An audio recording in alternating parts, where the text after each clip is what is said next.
Hey mamas, I'm Jess, host of the Modern Nurture podcast. Today we are speaking with Stephanie from Food Factor Nutrition. She is a mom and has many degrees and certifications, the latest of which is a PhD in clinical nutrition. She's also the host of the Food Factor podcast, which I highly recommend you check out. Today we are going to discuss nutrition from infancy through adolescence, actually, and even nutrition for mothers who are preconception, pregnant, or breastfeeding. We're also going to cover infant gut development and probiotics, which is a topic that I have been very curious about and I'm excited to dig into. So without further ado, let's dig in. Hi, Stephanie. Thanks so much for joining us. Hey, thank you so much for having me. I'm so excited. Awesome. There's a lot of topics here I've been really interested to get into, so super excited. Cool. Let's dive in. I wanted to start today with infant and toddler nutrition. Kind of what I thought we could do is start at babies and then kind of move up to older kids and then talk about mamas as well. So talking about infants and toddlers first and really focusing on, when infants start eating solid foods. So from that 12-month or 6 to 12-month range onward through the toddler years, what is the key nutritional breakdown of what they need, like macros, for example? So one thing that I think gets overlooked a lot when it comes to nutrition for babies moving into toddlers is the fact that their guts are still, you can kind of consider them leaky. Like the babies are born with leaky guts. So they're just not prepared yet to take in food particles in solid form, which is why they recommend everyone wait until 6 to 8 to 10 to 12 months before you start feeding your baby solids. The other thing that kind of gets thrown in the mix as normal is feeding them grain-based foods. And not every baby does well with grain-based foods. You see like those rice cereals and oat cereals and things like that. And that is very much an American thing. That is very much like if you look at other cultures, they're not necessarily feeding their kids, their babies, rice cereals and oatmeals and things like that. It doesn't mean it's bad. It just means if your child is reacting to something that you're giving them, and especially in the beginning stages, you're monitoring their reaction to anything. I have a story about my son that I could go into, but you're monitoring how they respond. That should be the goal. You introduce a solid food and you watch how they react. Are they getting fussier after a certain food that you introduced? Is their tummy getting distended, meaning they have a lot of gas and bloating? Do they break out in a rash? Do they get hives? It doesn't necessarily mean like instantly after they eat something, they're going to have this reaction. Hopefully that's not the case, but it could be the next day or two that you start to notice different behavioral things, different sleep patterns, different, when you change their diaper, different things that are going on that is a result of introducing a certain food. So that's one thing that I like to cover is before we get into the nitty gritty and how many milligrams of this and how many grams of that do they need, you have to look at big picture and is their gut ready to accept food? Because if their gut is not ready, similar to adults, if their gut is not ready or not in a state of ease that they can start to absorb those nutrients that are coming from the food, they're not going to be able to get what the food is intended to do, which is supply the micros and the macros and all of those nutrients. They're not going to be able to absorb them. And what that can do is if their gut is not yet ready, is it can cause inflammation within the gut, even more inflammation within the gut, and that can lead to a whole cascade of different symptoms and different issues. So before you dive into any of the how many of this and that do they need, is make sure that their gut is ready for it. And you can kind of tell if they're a baby that has a lot of colic, if they're a baby that if they have a lot of gas and bloating, or if they're really just fussy or they just seem uncomfortable, that's a sign that their gut might be not yet ready for that. Another sign, and this is actually one that my son had when he's 5 now, but when he was an infant, horrible skin, eczema, psoriasis looking stuff, chapped skin all over the place. I see it a lot in friends' kids and babies and stuff when they have to wear those little mittens over their hands because they're scratching at their skin because it's so itchy. So that is definitely a sign that their gut is in a dysbiotic state, and they need to, get that under control before you start introducing them to new foods, because they're going to react to everything at that point. Okay, you just hit on a lot of stuff that I did. so some of it I already wanted to cover and some questions that just came up for me. So you already mentioned signs that their gut is ready, so that's great. So when you go to start introducing foods then, how do you recommend you go about it so that you can assess the reaction of each specific food you give them? Is it like one food every couple of days or something like that? Yeah, I mean, there's a number of ways that you can do it. If you talk to 3 different nutritionists, they probably tell you 3 different ways to do it. How I have found it helpful with my own kids and with what I recommend to people trying out is, yeah, you give them one food, one type of food. So if you're going to try, say, proteins, you're going to try out some chicken or whatever that they have that they can grab. I would do that for a couple of days while you're also breastfeeding or if you have to formula feed or whatever, just so it starts to slowly get the gut ready and it's like, oh, it's something new. I'm gonna release the enzymes I need to start breaking this food down. So it kind of just starts to wake up the gut and wake up the body's natural digestion or digestive system. So I would say, yeah, start introducing one food maybe every couple of days, and then you can start to incorporate another food. So it comes out to be like maybe a 2 or 3 a week that you can start. And you could even do, like if you're going to do shredded chicken or little diced up cubes of chicken or what have you, say on Monday, and then by Wednesday you're going to introduce bananas or egg or something like that. You can kind of like, slowly introduce some of that and just see. And if there's a food that you're like, yeah, they're kind of fussy or they're moodier, or I see a rash forming, or I see bloating in their belly, or they have diarrhea now, then you might want to hold off on others until that symptom kind of passes and goes away. And then it kind of like resets their gut a little bit. One last thing on the signs the gut is ready. So you said if they have signs of colic and gas and fussiness, you should wait. So basically you're waiting to a point where they're just developmentally out of the stage of having those issues? Well, colic is a tricky thing. It's not always related to gut. It could be related to a number of things, but if that is a new symptom, I would say hold off. I would say wait a little bit. Sometimes there is the fact that the babies are just so hungry and they're ready and they're not getting enough from just breastfeeding or formula feeding or whatever, and they're ready for it. So I would definitely talk with your doctor more, talk with lactation consultants more, and kind of just get an understanding of, does this seem like they're ready? Mm-hmm. And it doesn't always go by the calendar. Like the second they turn 6 months doesn't mean, boom, their gut's ready. So it's always just kind of a guideline, but you have to pay attention to your child specifically and just understand, like, where are they at? What do they feel like? Do you feel as a parent that they're ready for it? Okay. Yeah, it's been a while since I was in this particular phase, but I remember there were some developmental signs that they sort of tied to when to introduce foods, like can they sit up by themselves and do they have their pincer grasp so they can even pick up the food. So maybe those are signs, but yeah, definitely work with the professionals in your life before you make those kind of decisions. Yeah, and the jaw, like, are they able to kind of chew and mash things? Like, there's things like that as well. But yeah, definitely the experts on that would be more of like the pediatricians and the lactation consultants and all of that. But yeah, you can start to look at and pick up some of those signs. Yeah. Okay, so you also touched on just the gut in general, the development of it. So I've been very curious about how the gut microbiome in infants actually develops. Do you know? Can you speak to that at all? Like how long it takes, how it happens? And then I also want to get to what happens when we have to have antibiotics in birth. And I'll have some questions about probiotics as well. So yeah. So there a long time ago that everyone assumed that babies were born sterile. And now we know, just with the limited research that we even have available on the microbiome right now, but it's more and more is coming out. It's a hot button topic. It's heavily studied, in the process of being studied now, and they're learning so much every single day. But now we know that as the baby passes through the birth canal, it picks up all sorts of good microbes and probiotics from the mother. So if a baby is born vaginally, they do get a good host of probiotics and bacteria in their body, which is so super helpful for them as they continue to grow. So that's kind of their first exposure. Now, the question I often get is, what if they have a C-section? Do you still get the good microbes?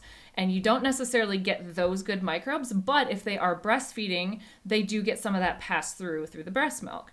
Now, that is kind of the first exposure to or one of the first exposures to good bacteria for the babies.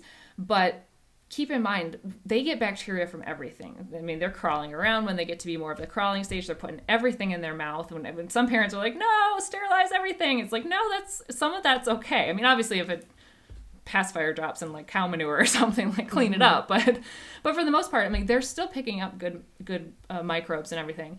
Now, you can, there's a lot of different probiotics that are studied for what they do. So there's, thousands of different strains, millions of different microbes, all of that. But the ones that they're studying, each one kind of plays a specific role in the health of whatever they are in. So there are certain strains that help, say, with ear infections. There are certain strains that help with colic. There are certain strains that are just generally good for babies to have, that especially if they were a C-section birth, they may do better. They may benefit from getting some of these in a probiotic, in a liquid dropper, or whatever in the breast milk.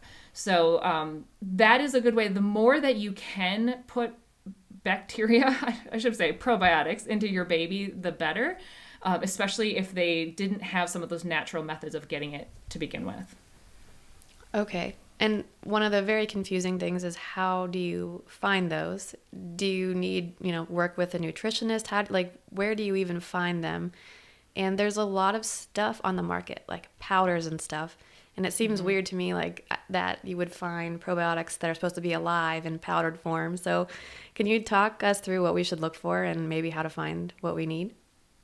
Yes, I would definitely say, generally speaking, a pediatrician can give you some good recommendations. Not every pediatrician is well versed in probiotics.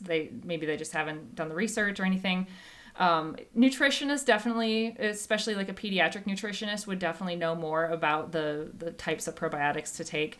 As like a baseline, yes, I don't want to necessarily give out any recommendations because I don't know each person, because that would be kind of irresponsible. But there are some well-known strains that are commonly found in infant guts that you could easily put back in. They do come in liquid form, so you could just kind of dropper it into, if they are at the solid food stage, just dropper it in there. If you are one, and I had a baby who had chronic ear infections, and so there was a specific strain that was well researched for ear infections that came in a tablet that I had to crush and put in her applesauce, and it was really weird to like crush up her thing, put it in her applesauce, but that's how she would get it because she obviously couldn't chew a tablet. So I would definitely say reach out. And yes, there are live cultures, and there are ones that are more dormant that you would find in like a tablet or a pill form. And then there are some that are like recommended to keep in the refrigerator to keep them active and healthy. So it just depends on the strain. Some are more spore based, some are, different types. So it really just depends. So I would definitely work with either like a nutritionist or a pediatrician to try and get what form is best for your particular situation. Okay. I know that's one thing. When I had my daughter, I had to get antibiotics because I had the group B strep strain. And I felt, as she was growing, that her gut probably wasn't quite right, but I didn't know enough. And anything you put into your baby's body, it's very questionable, So I didn't get any probiotics for her. I didn't have any like great advice on that. So do you think probably if you get antibiotics at that point in birth, it's wiping everything out of both of you, and you might want to consider probiotics? You could. I would definitely say, again, I would definitely work with your doctor on that and see what's recommended based on what strep you had, what antibiotics they give you. Certain probiotics do different things, like I said. So like if the specific antibiotic that you're given, say, gives you diarrhea as a reaction for it, you don't want a probiotic that promotes diarrhea, so you would want one that is the opposite of that. So some strains are more binding and some strains are more get things flowing. So you don't want to necessarily swap it. And so that's why just understanding more of like your specific situation is going to be super helpful in determining which strain you get. But yeah, for the mom who is on an antibiotic or, I wouldn't feel like, your baby's gut is ruined forever now. I think there's always a way. The human body is so remarkably resilient that even if that was the start of your child's life, getting good probiotic rich foods in now, prebiotic rich foods in now, if depending on symptoms that they're having, currently, or if their health is great, like maybe you don't need it necessarily. So I would just say, like, figuring out what the symptom is now, and for those who are maybe on an antibiotic, and if you're breastfeeding, or you could definitely talk with your doctor about, can I get a probiotic in, even if it's just like a broad spectrum one, just to kind of give you an insurance policy on making sure the bacteria is back in there. Okay, cool. Are you ready to switch into the nutrients for infants and toddlers then? Sure. What do we want to talk about with that? Yeah. Just in general? Yeah. I know. So first of all, when you get to a certain point in maybe 6 months or so, you start to hear about nutrient deficiencies. Like iron, for example. So maybe you could just talk us through where to focus when you're introducing foods. And then maybe as we get through the toddler phase, you got really picky eaters. And so maybe how we can, what we can focus on to get the best nutrition for them that's developmentally appropriate. Okay. So if I were to do this all over again, and I have 4 kids, so I've done this kind of 4 times. If I were to do it all over again, the main focus is variety. We're talking about variety of texture, variety of type of food, variety of where the food comes from, colors of foods, all sorts of variety is going to be key. And that's to broaden their palates, broaden their exploratory inquisitiveness around foods. It's just to expose them to as many options as possible. That hopefully will help with the picky eater phase, but we'll get to that in a second. But really, a child or an infant or a toddler, I said not infant, but toddlers, when they're switching over to more of the solid-based foods, feed them how you feed your family. Because if you're able to just modify it slightly, like if you're having, steak, you're not going to just give them a huge hunk of steak. You're obviously going to cut it really tiny so they can chew it and whatever. But try not to make it a habit to make 2 different meals or 3 different meals. If you're talking about allergies, that's a different situation, of course. But for the general, family who is not dealing with allergies or not dealing with certain things, if you can just incorporate food as normal as possible, regulate it and just lay that foundation of just what is normal for your family, it starts there. So, I mean, if you think about other cultures, kids are having sushi, kids are having kimchi, kids are having raw fish, kids are having all sorts of things. So, and that's just because they normalize, this is how we eat. This is the foods we have. This is the smells of the foods, the taste of the foods, the textures of the foods. You can, talk about spiciness in different cultures. Like some tiny children are having foods that are spicier than I could handle. So it's just, you get to create what's normal for your family, what's normal for your now child who is being exposed to all of this stuff for the first time. So quantity wise, they don't need a lot. So don't feed them a serving like you would feed yourself or you feed like your grown child. Like they do not need a lot. They're tiny tummies. And you kind of have to think of mealtime as kind of an experiment time, because this is their time. They will try foods after they've squished them in their hands, after they've rolled them around on the tray, after they've thrown them in the air and played with them a little bit. That is part of the process of exposing them to a food. It would be so simple if they would just pick it up and eat it. They don't. They're like, cool, this is it. And they're rubbing it in their hands, they're rubbing it on their face, they're rubbing it on the dog. Like they're doing everything, but that's part of it. So having more of like patience when it comes to food, but also just setting the stage and setting the tone of you eat what we eat. You're part of the family. You eat what we eat, and this is just how we're going to have it. There's a couple of really good books. One of them is Child of Mine by Ellen Satter. I can give you the info if you want to put it in your show notes. But it's kind of an older book, but it's a really good book that talks about how to build good foundational meal habits with kids to avoid the picky eater stage. So in that book, she talks a lot about having you, the parent, be in charge of the what they're eating and the when they eat, and they're in charge of the amount, like the how much that they're having.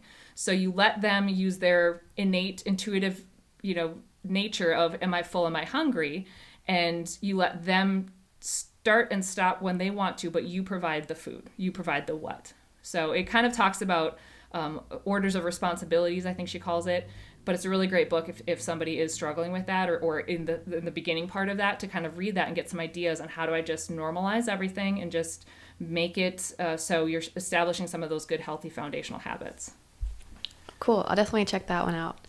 So you mentioned just feeding them what you eat, the way you would eat, and assuming that's healthy, a healthy variety and like a good variety of nutrients. You don't necessarily, do you think we need to focus on specific things? Like I remember reading something before that, that toddlers need a lot more fat than adults do. And I don't remember if protein needed to be higher or not. So do you think there needs to be a conscious effort on food groups for toddlers, or just, expose them to what you eat and make that healthy? I think there can be. Different kids require different things. If you happen to have a child who is on a huge growth spurt trajectory and you just know they're going to be a big child because your family is huge or whatever, the super tall family, different kids need different things. I've talked to families who have 6.5 feet parents, and their child is like constantly hungry. And I've talked to people who both of the parents are under 5'5", and their toddler is tiny, and they don't eat a lot. And they're like, she should be eating more. And it's like, no, maybe she's not. It's okay. So it's hard to give like a guideline around that. What I like to, instead of focusing on quantity necessarily and having parents like tear their hair out over like they didn't have 2 tablespoons of protein at this meal, like I would just focus more on the balance of what they're having. So you do at each meal, for adults or for children, you do want to have a protein, some sort of protein at each meal, whether that's plant-based protein or whether that's animal-based protein, doesn't matter. Some sort of protein source. You also do want to have a fat source. Now, a big part of the age that a lot of parents our age or around like the 30s to mid 40s range age, they are still kind of in this mindset of fat is bad because of the 80s and 90s. Like it was a big era of misinformation for an entire decade and a half. So we are still that's still ingrained in some of our brains that, well, clearly they can't have too much fat. Like it shouldn't have too much fat. No. Children need fat. Teenagers need fat. Grown-ups need fat. Elderly people need fat. Everyone needs fat. So making sure that is part of the plan when you're looking at your plate. So you want to have a protein source on your plate. You want to have a fat source on your plate. You want to have a carbohydrate or more of like a fiber-rich source. So again, that could be grain-based, or if you don't do well with grains, that could be more fibrous vegetables or more of the starchier vegetables on your plate. You want to have a lot of color, so having like a couple of different colors through vegetables or fruits on your plate. Those are all kind of the key things to aim for. And if you're hitting those buckets in each meal and in some snacks as well, then you're most likely covering your bases for the majority of the time. Because again, they are in charge of how much they eat, and they will tell you. And the food fights and the food battles can really start where you, in your brain as a parent, you're thinking they need 2 tablespoons of protein. If they don't eat these 5 pieces of chicken, they're gonna like starve to death. And they're like, nah, I'm good. I don't need more protein. Like they know what they need. Mm-hmm. So it can be a little bit of a shaky bridge to go down that road of like, but I think you need 10 grams of protein and you're only eating like 3. So it gets to be a little bit too much for most parents to handle. So yeah. I would just look at more of like having a balance on the plate of trying to hit each food group bucket as best you can, and then let them eat what they are hungry for. Yeah, that makes a lot of sense. I read once that especially breastfed babies, they're just innately capable of modulating how much food they need. They've been doing it since they were born. They drink what they need till they're full, and then they're done. And your toddler has that same skill because they've been practicing it for a year or 2 years or whatever. And then we come in and try to dictate the amounts, and we start to screw that up. So I think that's good advice. Assuming we stick with those, hitting those buckets, like you said, on your plate, do you think there's a role for supplements in most cases, or do you think that's more of if there are issues and deficiencies that you know about, then you should supplement? Yes, if there are hard deficiencies that are well known. I would say, of course, supplementation would be needed. If they have aversions to certain food groups, like if they are have an aversion to fat sources, they don't like fish, they don't like avocado, they don't like olive, they don't like nuts or seeds or can't have them or something like that, then maybe getting a fish oil supplement or some sort of supplement might be beneficial. I have gone back and forth on this, and I've heard a number of opinions on this, that our food doesn't have enough nutrients anymore and we all need to supplement. And then I've heard people like, no, you can get it through your diet. So I kind of toe the line of what does a person in front of me present with? Are they looking like they are, cognitively they're impaired because of, they're not getting enough essential nutrients in their brain? Digestive wise, is something happening there? Is their skin kind of looking like it needs more nutrients? The bigger issue is not necessarily do we need to supplement? It is, are you absorbing what you're being given? That is the bigger question. So you could have the perfect diet, which nobody does, but let's say you had the perfect diet and your gut was a mess. Your intestines were inflamed. You're not absorbing anything because you're not breaking it down. You don't have enough enzymes in your body, whatever the case is. Doesn't matter the amount. You could supplement with 50 supplements. And if you're not absorbing it, it's just going to go right through. It's not going to do what it's supposed to do anyways. So when somebody says, should I give my kid a supplement?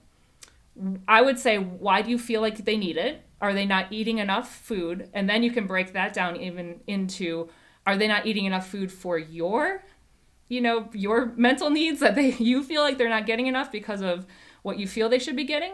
Or are they really not getting enough and they're in an anorexic state and they are, showing signs of poor growth and all that? That would be a conversation with the doctor to say, is this recommended? Should we supplement? But before you do that, again, make sure that they're actually absorbing the nutrients. Like, are they actually getting what they should be getting out of food?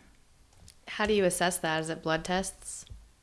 You can get a blood test. The doctor can do a blood test for that. They can look for different things like B vitamins and how B vitamins are being absorbed, irons, different components of different nutrients, vitamin D's, things like that.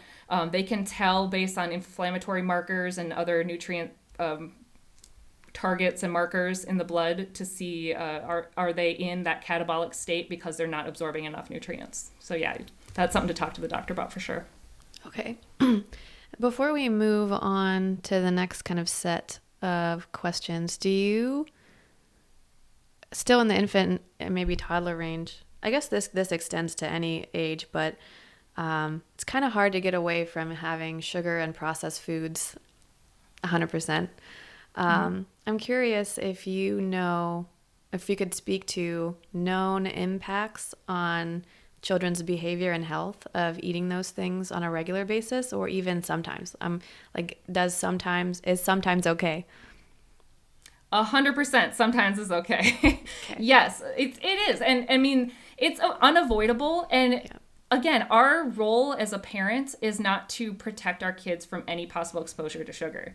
It's just impossible, and it's not necessary.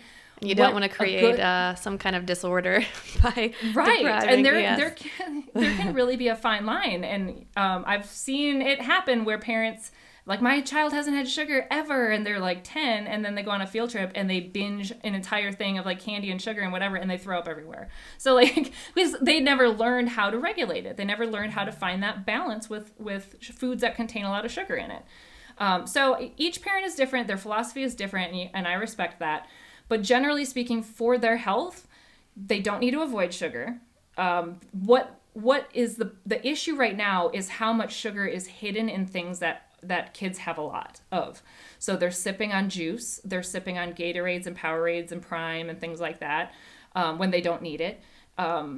They are having it a lot in like breads and cereals, and I mean, even medicine has sugar added to it. It's in popsicles. It's in so many things.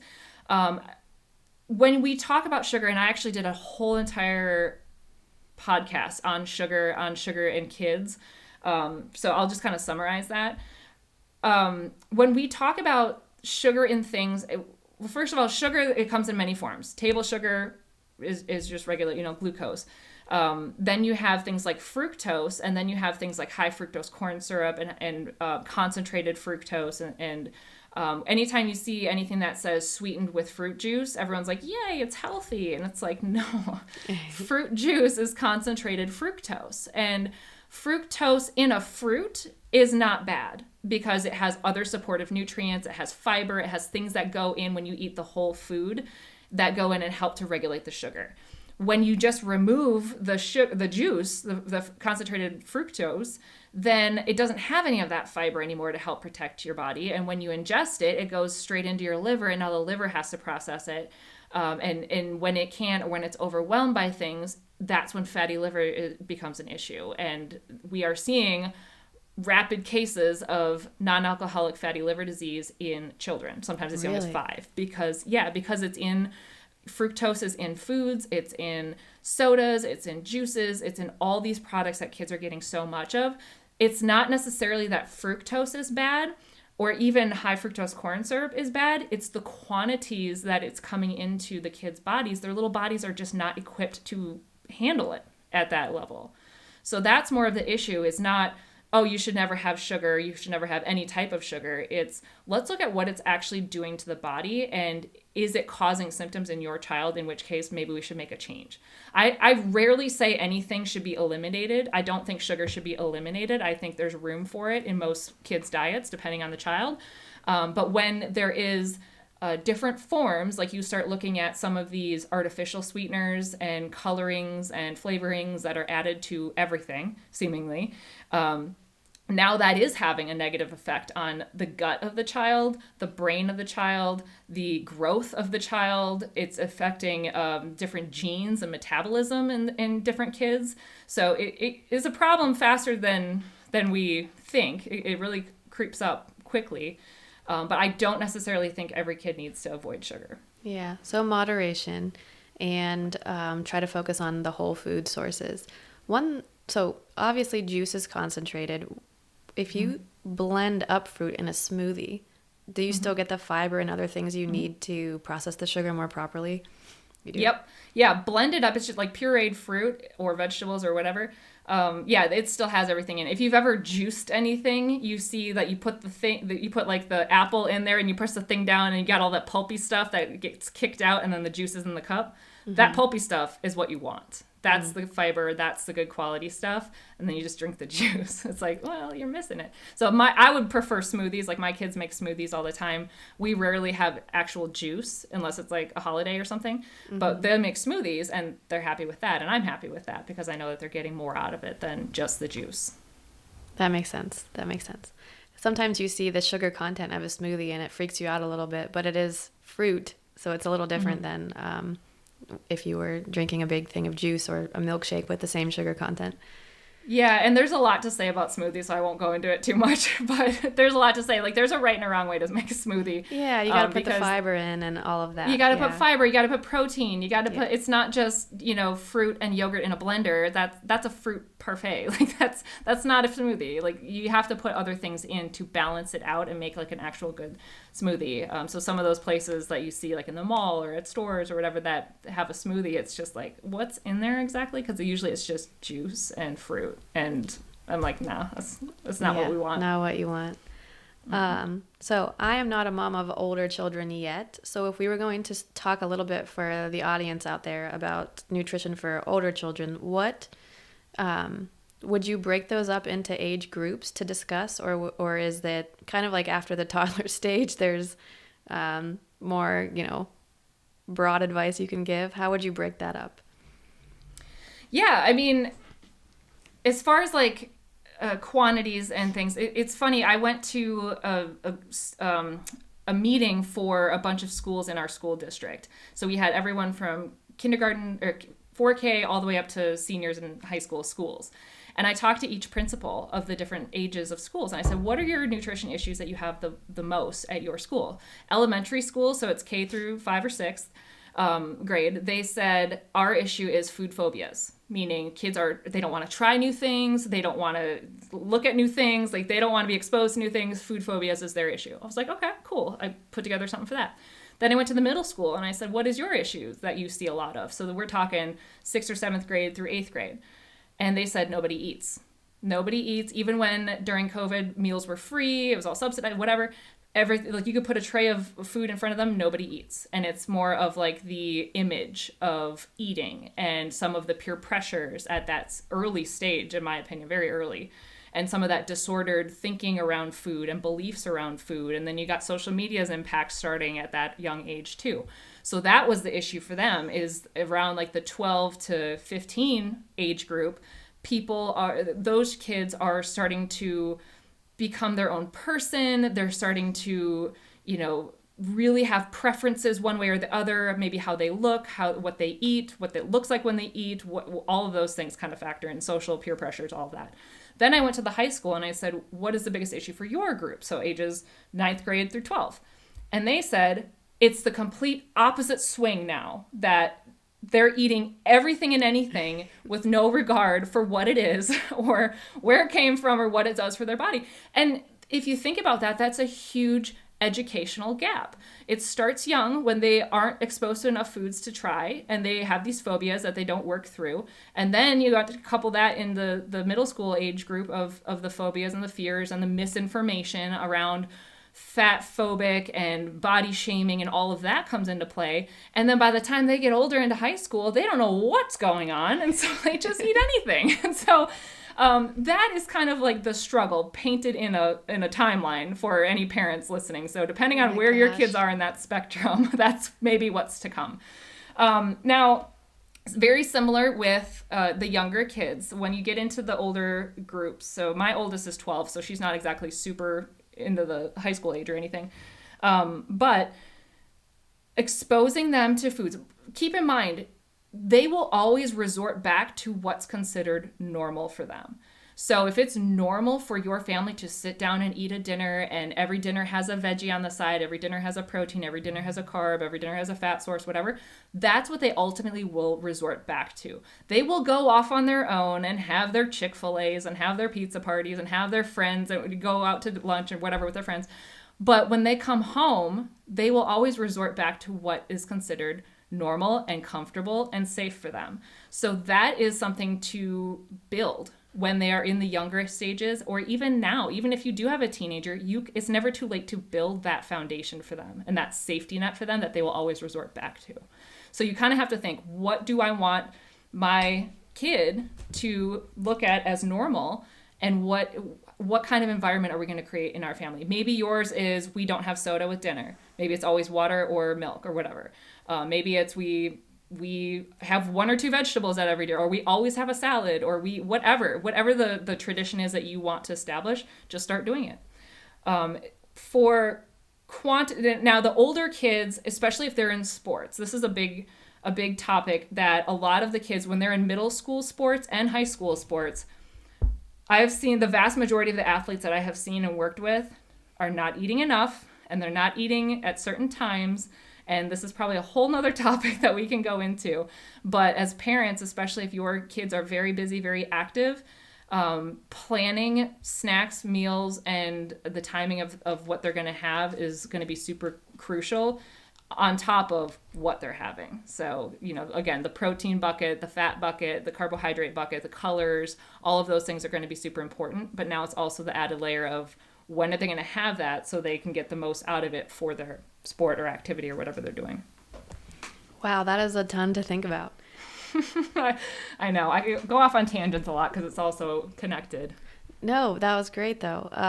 It shows, your depiction of how the kids change their view about food over the years really just shows how much parents need to be instilling those values early and often throughout. And that's good for me to know as the parent of a young one, to keep pushing that forward. And then, the sports thing is interesting. I played sports when I was in high school, and I thought that I ate a ton of food, and not necessarily was it all healthy. And I still had issues with like my cycle and things like that I didn't really realize was an issue till I was older.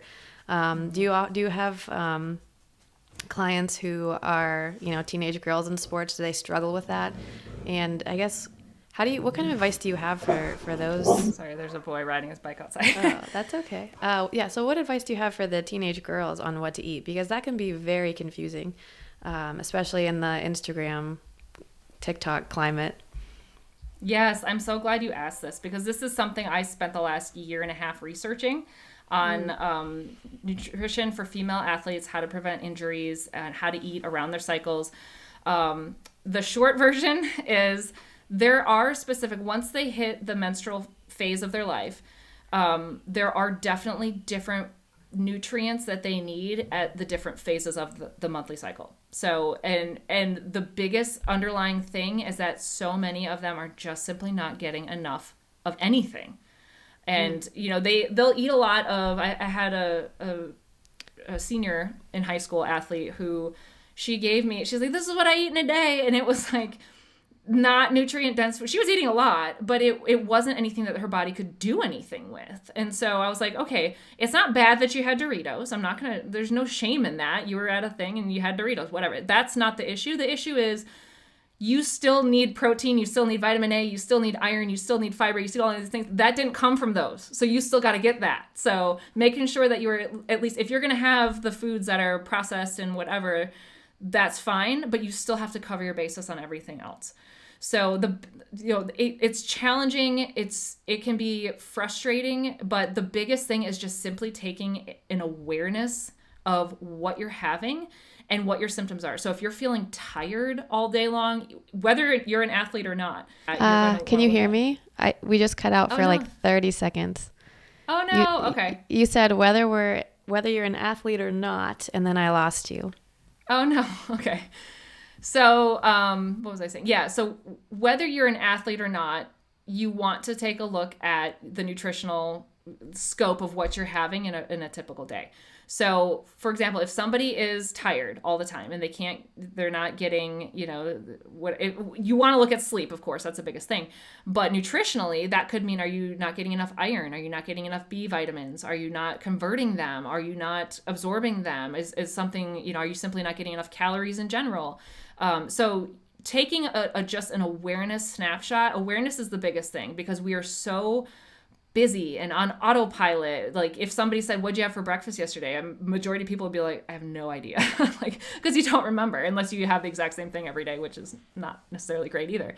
But that's the thing. It's like these kids are so busy and focus on other things that they may think like, oh, I'm getting enough food. But when you actually sit and like look at it all, lay it all out there, you can see like, oh, actually I'm not. I'm really coming in low on iron. I'm really coming in low on fiber. I'm really coming in low on protein, and calories in general are way too low for my activity level. So couple that with hormones and digestive health and detoxification, all of that, it can be a lot layered on there. So I would say if there are teenage athletes or parents of teenage girl athletes, female athletes or male, definitely look into some of the symptoms that they might be having, and you can kind of see like how is that, what possible nutritional triggers might be happening there. Okay, yeah, that's great advice. Just eating isn't the answer. It's what you eat. Mm-hmm. Yeah. Yeah. That was not the message I got as a kid, I don't think. Yeah. Well, it depends on your group, like your friend group too. Like for some friend groups, it's like, who can eat the most at the buffet? It's like a point of pride or whatever. It's like, well, still, you're missing some key nutrients probably, but yeah. Yeah. The last, just to tie it off here, bringing it to the mamas themselves. So a lot of the moms that I talk to are in the trying to conceive or pregnancy or breastfeeding stage. And they're all a little bit different, but they're also very similar. And you're trying to, have enough nutritional value in your life to support another life growing from you. So what kind of advice, what are the common deficiencies, and where should moms focus? Yeah, so let's start at kind of like the preconception stage. So if you start out and you're already depleted, it's going to be a rough road for you. You're not going to have as, enjoyable, I guess you could say, a pregnancy as as you may want. That also goes into if you've had a child and then you have back-to-back babies, which is what I did.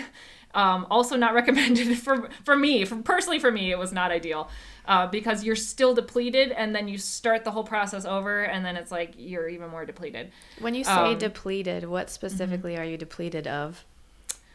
So a lot of it could be iron. Iron's big, depending on your birth.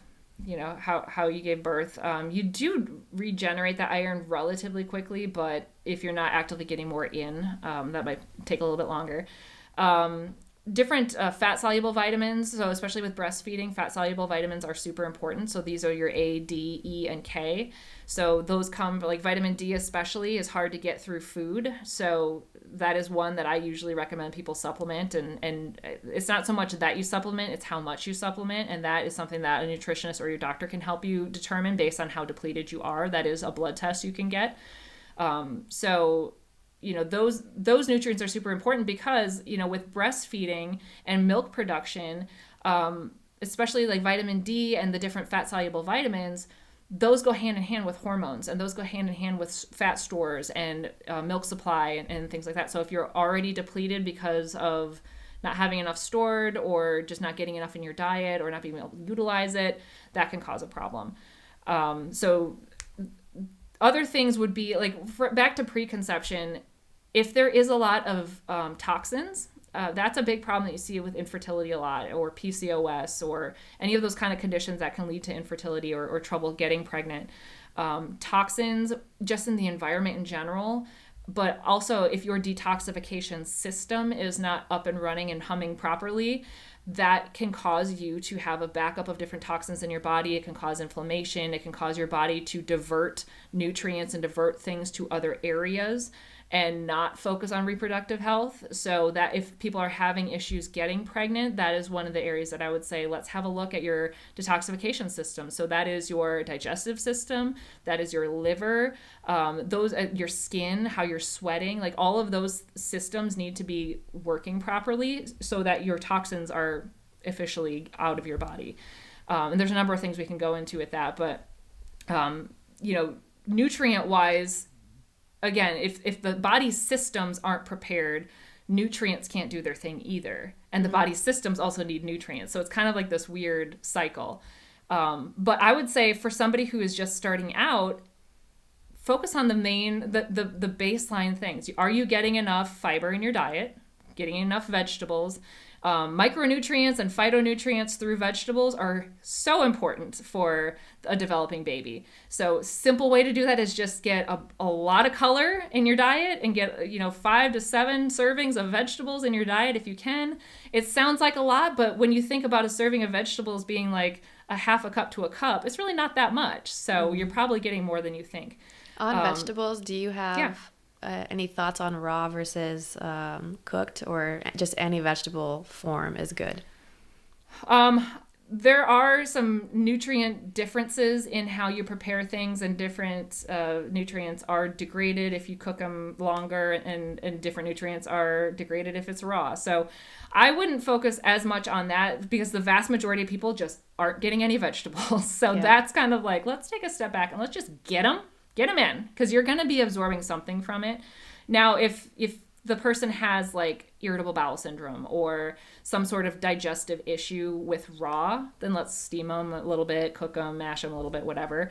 So in certain situations, you may need to get more vegetables in or those nutrients in other ways. But if you're not absorbing them, or if they don't do well in your system, but there's so many ways to get them. I mean, you can get them in soups, you can get them in smoothies, you can get them in raw, you could get them cooked, steamed, mashed. There's a number of ways. I like to put them in everything. So that would be something to focus on when you're in that preconception or conception stage or pregnancy stage. At any stage, is make sure you're getting the vegetables in, because it will help your digestive system. It'll help your detoxification system. Those micronutrients are so important for the baby. You're talking about like the folate and all the things that doctors tell you to get more of when you're pregnant. Getting more stores of that in your body prior to pregnancy helps the baby out even more. So I would say definitely those proteins are going to be important. Carbohydrates are important. And that is one thing that a lot of women don't eat enough of because of low carb and thinking that they need to lose weight, and low carb's the only way to lose weight, and it's not. And So that's another kind of mind shift that women need to do, is that carbohydrates are okay. It's just, are you getting the right type of carbohydrate? Are you just getting, carbohydrates from chips that your body may not react as well to that as carbohydrates from like a vegetable or something like that. So again, just knowing the quality of the nutrient. It's not the nutrient itself, or it's not the food group itself. It's the quality of it that makes the biggest difference. Okay, awesome. Any other last advice for mamas before we move on from that? There's so much. I would say, especially like after you've had the baby, simple meals, smaller meals, and make it as easy as possible. Don't stress yourself out about trying to make sure that you're eating every 2 hours and all that stuff. Eat when you're hungry, but also just make sure that you're getting enough of everything, which sounds harder than it probably is. But some of the simple things, like if you have, like I used to have when I would nurse my kids, I would have like a little snack shelf next to where I would sit and nurse them. Yeah, so then I could just grab here. some. Yeah, I'd grab some trail mix and like eat it while I'm doing that, or have some of those little snacks that are like at the ready that you can just grab and that are going to give you the good quality healthy fats and proteins, micronutrients like vegetables and fruits, and you can have them dried. That's okay, like dried fruits and whatever that you prefer. But having little snack stations all over the house is perfectly fine to do, and just make sure. And if people want to offer you a meal, accept it.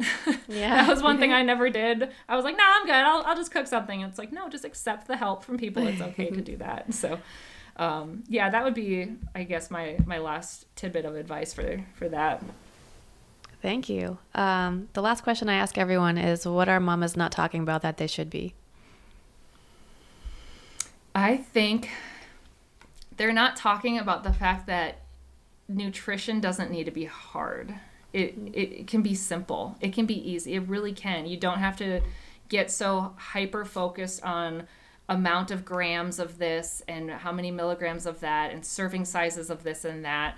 It can be simple if you want it to be simple, as long as you're getting the variety of vegetables and fruits in, you're getting different protein sources, you're eating how your body needs to eat. That would be another thing, is that you and I don't eat the same, most likely, and that's okay. And how you and your sister eat, or how you and your friend eat, like they might be nailing it for what they need. That doesn't mean that you have to follow what they're doing. You need to figure out your own body and what your body is trying to tell you that it needs. And if it's something that's different than what you think, or that you've been grown up to think, like, oh, I do need carbohydrates and fat? What? Like, that's completely different than what I've ever been taught before. Yeah. It's okay, because different phases of your life require different ways of eating. And now if you're in the baby phase, it's going to require a different way of eating than it did when you were in your teenage phase. So, yeah. Awesome. Thanks so much. Where can listeners find you? I am on Instagram and Facebook at Food Factor Nutrition. And I also have a website, foodfactornutrition.com, along with a podcast, Food Factor Podcast, that I talk about a lot of different things, nutrition related, various topics, and they can find me there. I'd love to chat. Awesome. Thanks so much, Stephanie. Thank you. Hey, mamas, if you like this episode, please like and subscribe. You have no idea how much that helps. And comment below what you thought about the video, or if you have a topic you'd like to see on a future podcast. Bye.